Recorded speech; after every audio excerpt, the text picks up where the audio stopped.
आप लोगों ने देखा होगा तमाम ऐसे कॉन्सेप्ट, ऐसे तमाम इशूज नेताओं ने, बहुत सारी पार्टियों के नेताओं ने, किसी भी एक आदमी का नाम नहीं ले रहा हूं मैं, नेताओं ने अक्सर युवाओं का दोहन किया है, अक्सर इस्तेमाल किया है कार्यकर्ताओं का।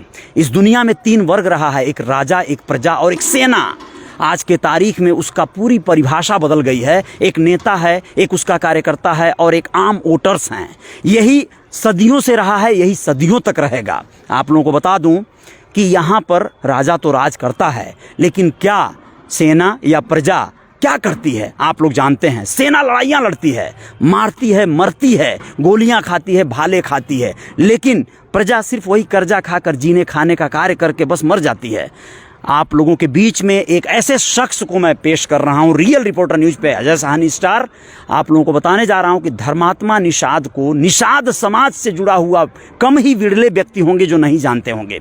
निषाद पार्टी के एक ऐसे जुझारू, कर्मठ, दिग्गज कार्यकर्ता जिन्होंने अपने घर परिवार को त्यागा, अपनी जमीनें बेची और निषाद पार्टी को और समाज को मजबूत करने का काम किया। निषाद पार्टी को बहुत ज़्यादा सपोर्ट दिया अपनी पूरी तन मन धन से, जिसे कहते हैं।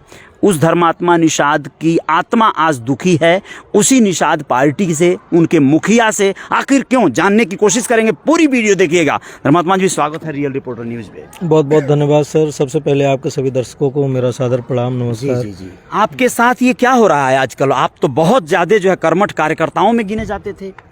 सर दरअसल एक कहावत है कि जब तक आप अपने नेता की नीतियों का ढोंग ढिढोरा पीटते रहेंगे तब तक आप उनके लिए सही रहेंगे।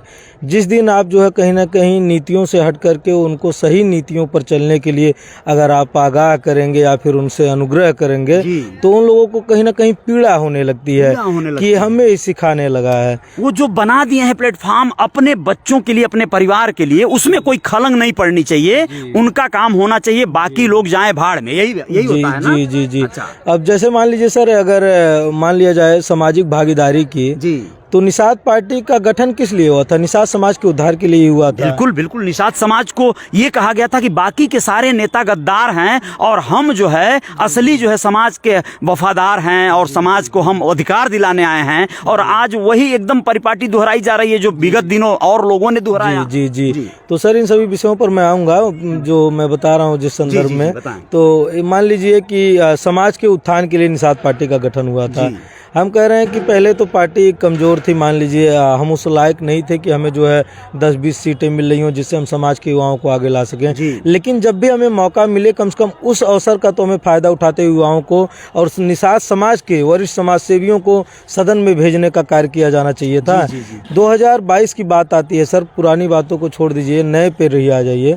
2022 में निषाद पार्टी को 17 टिकट मिलते हैं। ठीक है। 17 टिकटों में निषाद पार्टी के राष्ट्रीय अध्यक्ष सिर्फ और सिर्फ अपने बेटे इंजीनियर श्रवण निषाद को चुनाव लड़ाने का कार्य करते हैं और एक केवल दिखाने के लिए मझवा विधानसभा से, वो भी टिकट बेच करके केवल अपने ही समाज के व्यक्ति से, विनोद कुमार बिंद मझवा से केवल गिव एंड टेकन करके टिकट दिया जाता है, केवल दिखाने के लिए। देखिए ये भी निषाद पार्टी के हैं और इनको हमने टिकट दिया है।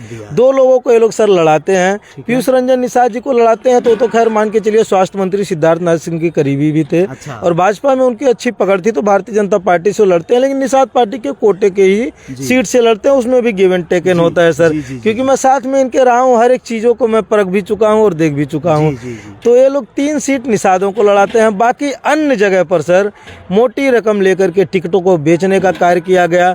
उसके बाद जो निषाद समाज के लोग थे, जहां से जीतने लायक प्रत्याशी थे, उन सीटों पर निषादों को हराने के लिए भी इन लोगों ने टेंडर लिया, ठेका लिया कि यहाँ पर निषाद समाज के जो भी वरिष्ठ लोग लड़ रहे हैं, जिन्होंने समाज में कहीं ना कहीं सामाजिक कार्यों में बढ़ चढ़ के हिस्सा लिया, उनको भी कहीं ना कहीं भी निषाद पार्टी के राष्ट्रीय अध्यक्ष ने बर्बाद करने का कार्य किया।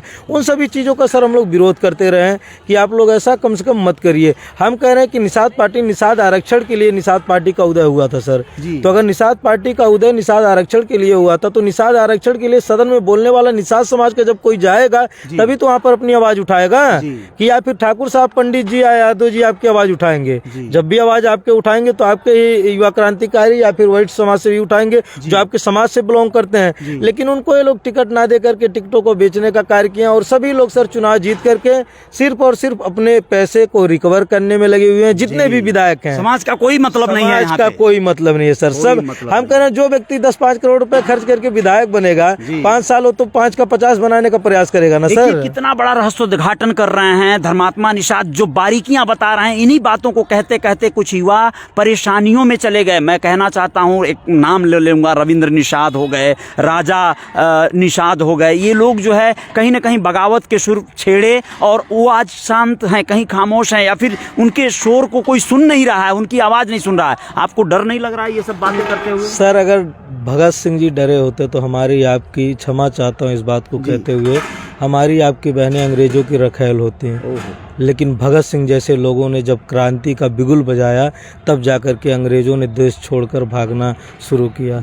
तो हमें भी समाज के उद्धार के लिए कहीं ना कहीं कुर्बानी भी देनी पड़े तो हम सर हंसते हंसते फांसी चढ़ने के लिए भी, जेल जाने के लिए भी तैयार हैं। हमें कोई परवाह नहीं है। लेकिन इतना जरूर याद है कि हम मरते मरते इतनी क्रांति पैदा कर जाएंगे कि निषाद समाज का हर युवा मेरी इस बात को दोहराना स्टार्ट कर देगा, और जितने भी समाजद्रोही हैं उनको राजनीति करने की जगह नहीं मिलेगी पूरे देश में।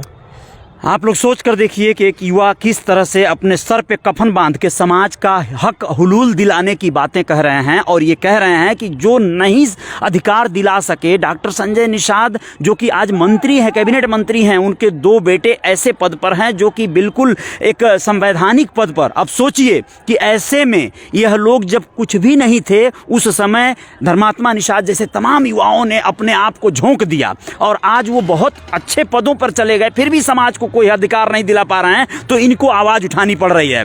अब आप लोग क्या कहेंगे इस वीडियो में अपने कमेंट बॉक्स में जरूर लिखिएगा। जिससे कि सर एक चीज है कि हमने ही नहीं, सिर्फ हमारे जैसे कई माताओं ने, कई बहनों ने अपने जो है कहीं न कहीं जो छोटे छोटे व्यापार के रूप में बकरियां पालन करती थी, खेती बाड़ी करती थी, बकरियां बेच करके, गेहूं चावल दाल बेच करके पार्टी के कार्यक्रमों में भाग लेती रही। उन लोगों के भी ये लोग हितैषी नहीं रहे हैं सर, उन सबको भी छोड़ दिया। और सबसे बड़ा कहीं ना कहीं कुठाराघात पहुंचा है उस बात को लेकर के, जो वीर शहीद अखिलेश इटावा से चल के एक लड़का आता है मेरी उम्र का, वो व्यक्ति जो है आता है यहाँ पर कसरौल में 2015 में 7 जून 2015 को एक आंदोलन था निषाद आरक्षण के लेकर के, जिसमें उस बच्चे को जो है पुलिस की गोली या फिर कहें किसका षड्यंत्र था वो तो जांच का विषय है सर, हम किसी पे टिप्पणी नहीं कर सकते हैं।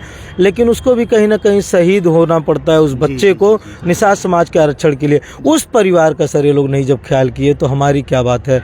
और दूसरी बात सर, 17 टिकटों में मैं ये कह रहा था, अगर एक टिकट ये लोग वीर शहीद अखिलेश निषाद के माता या पिता को दे दिए होते ना, समाज इनको पूजता सर।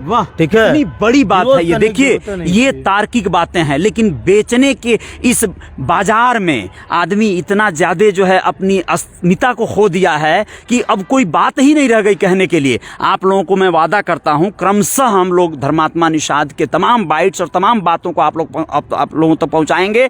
आप लोग बने रहिएगा रियल रिपोर्टर न्यूज पे, बहुत सारी बातें होंगी, वीडियो बहुत लंबी ना हो इसके लिए यहीं पर आज समापन देते हैं। जय जयकार तो जारी रहेगी, आएंगे। बहुत बहुत शुक्रिया भाई साहब, धन्यवाद। Thank you. आप लोग जो भी साथी इनके हैं साथ चल रहे हैं, सोचिए कितना बड़ा एक जुनून है लोगों में, और जो मादा है उस मादा को हम लोग महसूस कर पा रहे हैं। हम लोग आएंगे, जय जयकार तो होके रहेगी। जय हिंद, जय भारत, शुक्रिया।